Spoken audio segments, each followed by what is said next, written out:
In April of 2010, my mother, the adventurer, was off on a two and a half month trip to Europe. In the middle of the trip, middle of the ocean, she had a stroke. The woman I see today as my mother is a totally different person. She's the shell of who she used to be, and it's been very, very emotionally devastating. I don't even know if she knows my name, and I don't think I want to know that. Both my parents have been diagnosed with dementia, and yeah, it's tough, and they're progressing at different rates, and it's interesting to just see how devastating the disease is. And you really don't know from one day to the next, from 1 hour to the next, how things are going to go. My husband is the youngest of 13 children, so a lot of his siblings don't even live in our city. We haven't had really any family support, and we are the only ones in the family providing caregiving to my mother-in-law. So it can put a strain on us if we aren't able to get a caregiver last minute to come so we can go out for dinner or make sure that we can be at our children's events, and it does pull us apart. I am a younger caregiver, and my mother-in-law is 82 years old. And so being a mom to 2 young children and a mother-in-law who is experiencing dementia can be very challenging to balance those roles.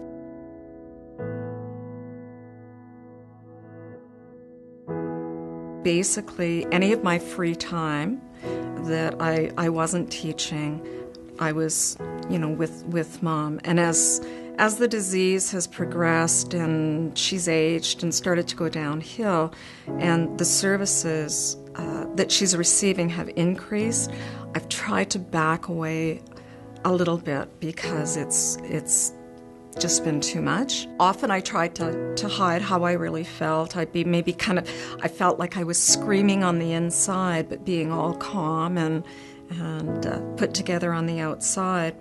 And I found it difficult to ask for help. Caregiving can be very stressful, and it certainly, for me, takes more of a toll on my physical body. I found that the biggest effect has really been on having enough energy to take care of myself and maybe to do those extra things that maybe I would have done with my family and with my kids.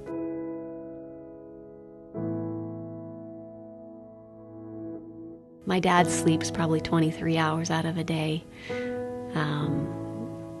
And this was such a vibrant man. I came to visit and I was poking at him, trying to give him a reason to get up. And he opened one eye and I said, hey, what you thinking?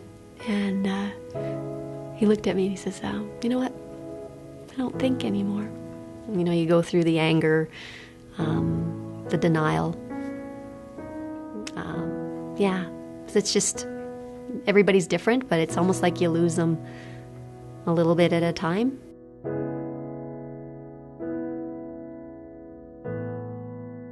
It's been depressing, and sometimes, it's easier just to go into yourself and kind of leave the real world out, because it's just easier.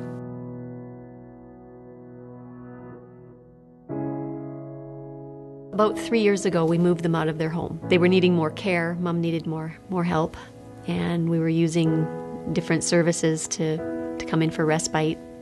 And so with Home Instead, it was nice when we eventually got together with them, just in terms of the reduction in stress. I would say I've covered the whole gamut, from anger, resentment,